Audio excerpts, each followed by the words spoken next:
Welcome friends.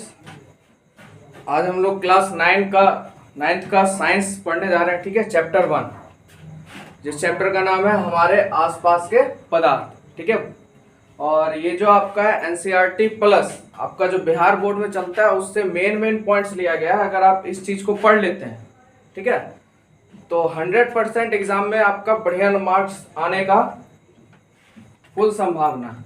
ठीक है, तो चलिए देखते हैं, पॉइंट शुरू करते हैं। ठीक है, सबसे पहले पदार्थ है क्या। चैप्टर का नाम है हमारे आसपास के पदार्थ क्या है। ठीक है, तो देखिए दुनिया में कोई भी चीज जो स्थान घेरता है, ठीक है, क्या घेरता है, स्थान घेरता है, और जिसका कोई ना कोई क्या हो, द्रव्यमान हो, तो उसे हम क्या कहेंगे, पदार्थ। ठीक है, दुनिया में कोई भी चीज, ठीक है, कोई भी चीज जो स्थान घेरता है और जिसका कोई ना कोई द्रव्यमान हो उसको हम क्या कहते हैं, पदार्थ। पॉइंट याद हो गया होगा। देखिए पदार्थ यानी जो स्थान को घेरता हो और जिसमें द्रव्यमान हो उसे क्या कहते हैं, पदार्थ कहते हैं। जैसे मार्कर, इसको हम कहीं पे भी रखेंगे तो स्थान घेरता है और इसका कोई ना कोई वजन होगा, ठीक है, द्रव्यमान होगा, तो ये क्या है, एक तरह से पदार्थ है। कॉपी, पेन, पेंसिल, ये सब क्या है, पदार्थ है। अब पदार्थ बनते कैसे हैं, तो पदार्थ छोटे छोटे कणों से मिलकर बनते हैं। पदार्थ कैसे बने, छोटे छोटे कणों से मिलकर बने होते हैं। ठीक है, जैसे में आपका किताब, पानी, हवा इत्यादि, ये सब क्या है, पदार्थ है। ठीक है, आगे बढ़ते हैं। पदार्थ आप लोग समझ गए। अब पदार्थ के कणों के गुणधर्म के हिसाब से इसको 3 भागों में देखा गया है। ठीक है, सबसे पहला, पदार्थ के कणों के बीच रिक्त स्थान होता है। ठीक है, यानी पदार्थ के जो कण होते हैं उनके बीच क्या होता है, रिक्त स्थान होता है। अब मान लीजिए आप एक गिलास लीजिए, ठीक है, पानी लीजिए, उसमें नमक डालिए, चीनी डालिए, मतलब जिसका बीपी डाउन है उसके लिए खुराक बना दीजिए ताकि उसका बीपी भी ठीक हो जाए। ठीक है, तो आप देखिएगा उस पानी में नमक और चीनी दोनों मिल जाता है। चीनी थोड़ा ज्यादा हार्ड होता है, उसको अगर हम सेक करते हैं तो मिल जाता है। यानी पदार्थ, कहने का मतलब पदार्थ के अंदर रिक्त स्थान था पानी के अंदर, तभी वो चीनी उसमें मिल गया। ठीक है, तो हम कह सकते हैं पदार्थ के कणों के बीच में क्या होता है, रिक्त स्थान होता है। पदार्थ के जो कण होते हैं उनके बीच में क्या होता है, रिक्त स्थान होता है ना। और देखिए इसमें क्या है, अब 3 कंडीशन लागू होता है, ठोस, द्रव और गैस। इसके बारे में आगे देखेंगे। अब देखिए सबसे कम होता है ठोस में आप कोई भी चीज को मिला नहीं सकते, यानी सबसे कम होता है किसमें, ठोस में। और ठोस से अधिक किसमें होता है, द्रव में होता है। द्रव में आसानी से मिल जाता है कोई भी चीज। और सबसे अधिक किसमें होता है, गैस में। सबसे अधिक किसमें होता है, गैस में। ठीक है, टाइप 2 की बात करें तो पदार्थ के कण जो होते हैं वो निरंतर गतिशील में होते हैं। पदार्थ के जो कण होते हैं वह निरंतर गतिशील में होते हैं। ठीक है, जैसे एग्जांपल समझ लीजिए, आप चाय बनाते हैं, आप थोड़ी सी चाय पत्ती डालते हैं, पूरा चाय का रंग जो होता है काला हो जाता है, यानी चाय पत्ती के रंग जैसा होता है। इसका मतलब पदार्थ में क्या है, गति है, तब न जाके वो पूरा सेक हो जाता है। या आप दूसरा एग्जांपल देख लीजिए, आप गिलास लीजिए, उसमें 2-4 बूंद इंक का डाल दीजिए या रंग डाल दीजिए नील, तो आप देखिएगा कुछ देर के बाद वो नील पूरे ग्लास में मिल जाता है। कैसे मिल गया, यानी पदार्थ आपस में निरंतर में क्या होते हैं, गतिशील में होते हैं। ठीक है, पदार्थ के कण हमेशा निरंतर किस में रहते हैं, गतिशील में होते हैं। और पदार्थ के कणों में कौन सी ऊर्जा होती है, गतिज ऊर्जा होती है। यानी पदार्थ के कण जो होते हैं उनके अंदर कौन सी ऊर्जा होती है, गतिज ऊर्जा। स्थितिज ऊर्जा तो हो नहीं सकती, इसका मतलब अगर स्थितिज ऊर्जा होगी तो वहीं पे रुक जाता, पर यहाँ पदार्थ के अंदर क्या है, गतिज ऊर्जा, जिसके कारण उसके अंदर कोई भी चीज अगर डालते हैं तो धीरे धीरे अपने में एब्जॉर्ब करना शुरू कर देती है। ठीक है, हाँ, तो यहां तक आप समझ गए। ठीक है, अब इसमें क्या होता है, सबसे कम ठोस में होता है। सही बात है, देखिए ठोस में हमेशा कम ही रहेगा। ठीक है, दूसरा पॉइंट है, द्रवों में मध्यम होता है। द्रव जो होता है उनमें मध्यम होता है, पर गैस में जो होता है वो अत्यधिक होता है। गैस में अत्यधिक। अब देखिए लाउड स्पीकर देख लिए, बज कहाँ रहा है, आवाज कहाँ तक जा रही है, यानी हवा के साथ वो क्या हो रही है, फैलते जा रही है। ठीक है, तो पदार्थ के कण में हम कह सकते क्या होता है, गतिज ऊर्जा, तब ना वो फैलते जा रहा है। ठीक है, अगला तीसरा पॉइंट है, तीसरा को जो गुणधर्म है इसका, ये कहता है पदार्थ के बीच आकर्षण बल होता है। पदार्थ के बीच क्या होता है, आकर्षण बल होता है। मान लीजिए आप देखिए टोटी देखते हैं, टोटी देख लीजिए, पानी निकलते जा रहा है। ठीक है, पानी जा रहा है, आप क्या कीजिए, यहाँ उंगली सटाइए, उंगली सटाइएगा, आप देखिएगा उंगली से पानी इधर बहेगा, इधर बहेगा, फिर यही पानी आपस में नीचे जाके सटना शुरू हो जाता है। यानी हम कह सकते हैं पदार्थ के बीच में क्या होता है, आकर्षण बल होता है, तब ना वो खींच रहा है अपने में, आकर्षित कर रहा है। ठीक है, तो ये देखिए आकर्षण बल होता है, यहां तक आप समझ गए। अब चलिए पदार्थ की अवस्था, पदार्थ की अवस्था में देखिए सबसे पहले होता है ठोस। क्या होता है, ठोस। अब ठोस क्या है, ये क्या है, ठोस है। यानी ठोस का सीधा डेफिनेशन जिसका निश्चित आकार हो, यानी उसका कोई ना कोई एक आकार होता है जो कि क्या होता है, निश्चित, उसको अनिश्चित नहीं कर सकते। ठीक है, और दूसरा क्या, कठोर होता है, मजबूत होता है। तीसरा क्या, असंपीड्य, यानी असंपीड्य का मतलब आप ईंटे को दाब सकते हैं, नहीं दाब सकते, यानी असंपीड्य। अगर दाब सकते तो संपीड्य है, और नहीं दाब सकते तो क्या है, असंपीड्य। और निश्चित आयतन होता है। आयतन क्या होता है, निश्चित, यानी ठोस में निश्चित आकार कैसा होता है, कठोर, असंपीड्य, निश्चित आयतन, जैसे में टेबल, कलम इत्यादि। यानी ठोस किसे कहते हैं, जिसका निश्चित आकार हो, निश्चित आयतन हो, ठीक है, असंपीड्य हो। 2-3 पॉइंट इसका याद है, आपका ठोस का डेफिनेशन हो गया। तो आप ठोस समझ गए। चलिए आगे चलते हैं द्रव पर।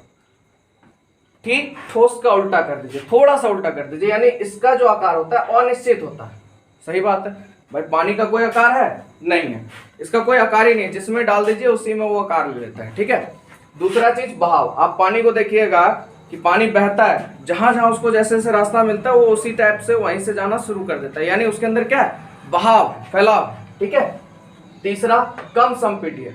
कम संपीड्य, संपीड्य है पर क्या है, कम है। गैस में क्या है, ज्यादा। ठीक है, आगे देख लेंगे। पर पानी में क्या है, यानी द्रव में क्या है, थोड़ा सा कम है। जैसे में पानी, दूध, समझ गए आप।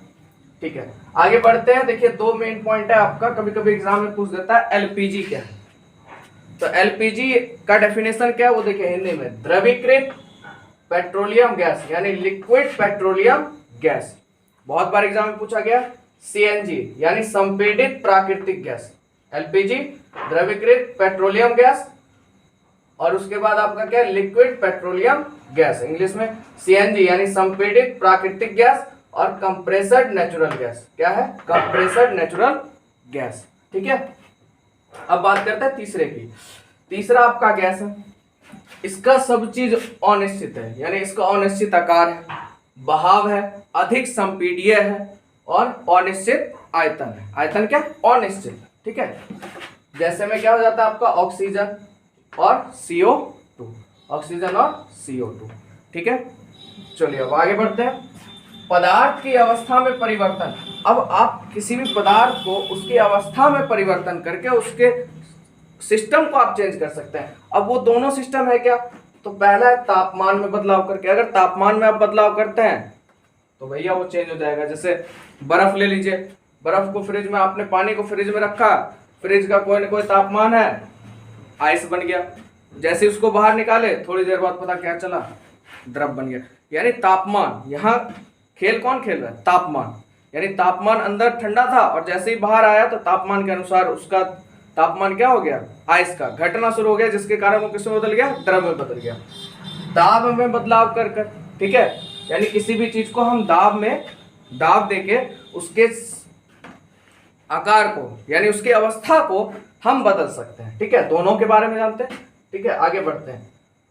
पहला है गलनांक बिंदु। गलनांक बिंदु क्या है, क्योंकि इसमें आपका मेन पॉइंट लिया गया जो आपको VVI पॉइंट्स है। ठीक है, गलनांक बिंदु क्या है। ठीक है, तो देखिए गलनांक बिंदु सीधा समझिए, जिस तापमान पर ठोस पिघलकर द्रव बनता है, जिस तापमान पर ठोस पिघलकर द्रव बनता है, गलनांक बिंदु कहते हैं। यानी गलनांक किसे कहते हैं, जिस पर कोई भी ठोस, ठीक है, पिघलकर, कोई भी ठोस पिघलकर क्या बन जाता है, द्रव बन जाता है, तो उसे हम क्या कहते हैं, गलनांक बिंदु कहते हैं। जैसे में देखिए नोट 2 पॉइंट है गलनांक बिंदु। तो बर्फ का गलनांक बिंदु कितना है, 0 डिग्री सेल्सियस, और केल्विन में बात करें तो 273.16 केल्विन। फिर से देख लीजिए, बर्फ का गलनांक क्या है, 0 डिग्री सेल्सियस। याद रखिएगा, एग्जाम में बहुत बार पूछा गया, बर्फ का गलनांक 0 डिग्री सेल्सियस, केल्विन में पूछे तो 273.16 केल्विन। और एक VVI है, बहुत कम बार पूछा गया पर पूछा जा चुका है। ठीक है, लोहे का गलनांक। तो लोहे का गलनांक कितना होता है, 1534 डिग्री सेल्सियस। कितना हो जाता है? 1534 डिग्री सेल्सियस। चलिए दूसरे की बात करते हैं। दूसरा हमारा पॉइंट है क्वथनांक बिंदु। क्या है? क्वथनांक बिंदु। जिस तापमान पर द्रव उबलने लगे, यानी देखिए पहला क्या था गलनांक, ठोस किसमें बदल रहा है? द्रव में। अब यहाँ क्या कर रहा है? तापमान में बदलाव करके, ठीक है, तापमान पर द्रव क्या कर रहा है? उबलने लग जाता है, यानी उसका क्वथनांक बिंदु हो गया यहाँ, ठीक है। यानी जिस तापमान पर द्रव उबलने लगे उसे क्वथनांक कहते हैं। जैसे जल का क्वथनांक कितना है? 100 डिग्री सेल्सियस, यानी 100 डिग्री सेल्सियस। जब हम पानी को 100 डिग्री सेल्सियस के लगभग में गर्म करते हैं तो पानी क्या होता है? खौलना शुरू होता है। अब खौलता है तो क्या होता है? वाष्पित होना शुरू हो जाता है, ठीक है। तीसरा उधर्पातन, ये बहुत बार एग्जाम में पूछा गया, बहुत भी आया आपका पॉइंट है, ऑब्जेक्टिव और सब्जेक्टिव दोनों के लिए, ठीक है। उधर्पातन निक्षेपण क्या है? तो पदार्थ द्रव अवस्था में परिवर्तित हुए बिना, यानी सीधा समझिए द्रव पदार्थ जो है सीधा ठोस से किसमें बदल जाता है? गैस में। यानी उधर्पातन का मतलब हो गया द्रव पदार्थ जो है सीधे ठोस से किसमें बदल जा रहा है? गैस में। यानी द्रव में नहीं बदलकर ठोस अवस्था से सीधे किसमें बदल रहा है? गैस में बदलने की प्रक्रिया को क्या कहते हैं? उधर्पातन। सीधा देखिए, सीधा एग्जांपल है गलनांक बिंदु। क्या, एक बार फिर से देख लीजिए, गलनांक क्या है? जिस तापमान पर ठोस पिघलकर क्या बन रहा है? द्रव। यानी ठोस पिघलकर द्रव बन रहा है तो क्या हो गया? गल रहा, गलनांक है। और क्वथनांक, जिसपे पानी उबलना शुरू कर दे वो क्या कहलाता है? क्वथनांक। उधर्पातन, सीधा ठोस द्रव में ना बदलकर गैस में बदल जाता है, उसे हम कहते हैं उधर्पातन, ठीक है। जैसे में देखिए अमोनियम, ठीक है, कपूर, नेफ्थोलिन की गोलियां, ठीक है, बहुत बार एग्जाम में तीनों से एग्जांपल से लिया गया ऑब्जेक्टिव में, ठीक है। तो उधर्पातन का एग्जांपल क्या है? अमोनियम, कपूर, नेफ्थोलिन की गोलियां। अब एक मेन पॉइंट है आपका, तापमान कैसा है, मात्रक क्या है? तो तापमान कैसा है, मात्रक क्या है आपका? केल्विन। क्या है बाबू? केल्विन। तापमान कैसा है, मात्रक? केल्विन, ठीक है। आप यहां तक समझ गए? चलिए आगे चलते हैं। केल्विन और डिग्री, ठीक है, केल्विन और डिग्री में संबंध। केल्विन को कैसे सूचित करते हैं और डिग्री को सी से। केल्विन को कैसे और डिग्री को सी से। देखिए डिग्री यानी सी को केल्विन में बदलने के लिए, डिग्री को अगर केल्विन में बदलते हैं तो 273 क्या करना पड़ेगा? हमको जोड़ना पड़ेगा, ठीक है। देखिए फॉर एग्जांपल देख लेते हैं, मान लेते हैं 25 डिग्री सेल्सियस है, 20 डिग्री सेल्सियस है। इसको अगर हम केल्विन में बदलेंगे तो क्या करेंगे? 20 प्लस 273, क्या करेंगे? 273 क्या करेंगे? जोड़ देंगे। कितना हो जाएगा? 293 केल्विन, ठीक है। यानी डिग्री से अगर हम केल्विन में बदलेंगे तो क्या करेंगे? 273 जोड़ देंगे। और जबकि केल्विन को अगर 0 डिग्री सेल्सियस में बदलने के लिए हम क्या करेंगे? 273 घटा देंगे, ठीक है। यानी सेल्सियस को केल्विन में बदलेंगे तो प्लस 273 करेंगे, ठीक है। सेल्सियस को अगर केल्विन में बदलेंगे, केल्विन में, तो सेल्सियस प्लस 273 किस में बदल जाएगा? केल्विन में, ठीक है।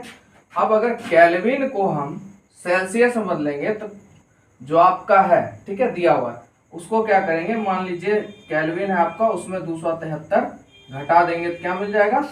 डिग्री मिल जाएगा, सेल्सियस मिल जाएगा, ठीक है। समझ में आ गया होगा आपको बात?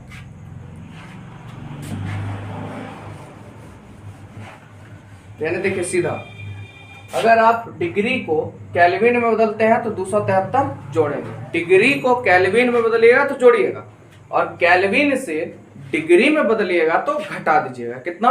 273। चलिए अब लास्ट टॉपिक है हमारा इस चैप्टर का, वाष्पीकरण। वाष्पीकरण क्या है? ठीक है, आपको मैंने पहले बताया था जब पानी गर्म करते हैं तो गर्म करने के बाद आप ऊपर थरिया रखे होते हैं, झपना, तो देखते हैं आप जब नीचे से पानी गर्म करते हैं तो उस थरिये के ऊपर बूंद बूंद सा जम जाता है, यानी पानी की मात्रा कुछ और रहती है, और जब उसको ज्यादा देर तक गर्म किया जाता है तो उसकी मात्रा घट जाती है, यानी वाष्पित हो जाती है, ठीक है। अब क्वथनांक से कम तापमान पर, क्वथनांक से कम तापमान पर द्रव के वाष्प में परिवर्तन, द्रव के वाष्प में परिवर्तन होने की प्रक्रिया को क्या कहेंगे? वाष्पीकरण कहते हैं, ठीक है। एक बार फिर सुन लीजिए, क्वथनांक से कम तापमान पर द्रव के वाष्प में परिवर्तन होने की प्रक्रिया को क्या कहेंगे? वाष्पीकरण कहते हैं, ठीक है। तो ये आपका चैप्टर हो गया 1 खत्म हो गया, ठीक है। अगर आपको वीडियो अच्छा लगे प्लीज़ सब्सक्राइब करें, ठीक है। और इसी तरह आपका चैप्टर 2, चैप्टर 3, 6, 7, 8, 9 का आते रहेगा, ठीक है। Thank you.